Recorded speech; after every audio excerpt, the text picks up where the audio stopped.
দেশের পট পরিবর্তনে বরিশালে 2 যুগেরও বেশি সময় পর প্রকাশ্যে বৃহৎ সমাবেশ করল জামায়াতে ইসলামী।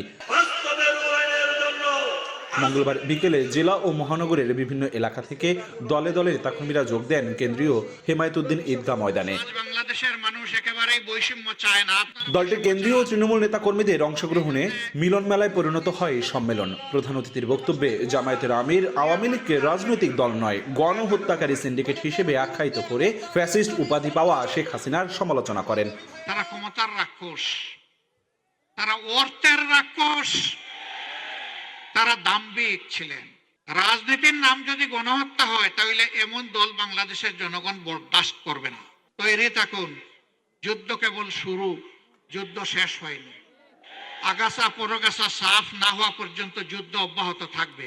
এর আগে সকালে বরিশাল মহিলা জামায়াতের সম্মেলনে অংশ নেয়ার পর জামায়াতের আমির ছুটে যান চরমোনাই মাদ্রাসায়। সেখানে ইসলামী আন্দোলন বাংলাদেশের আমির মুফতি সৈয়দ মোহাম্মদ রেজাউল করিমের সঙ্গে সাক্ষাৎ করেন। আগে সংস্কার ও পরে ভোট আয়োজনের পক্ষে মত দেন 2 শীর্ষ নেতাই। অপূর্ব অপু, সময় সংবাদ, বরিশাল।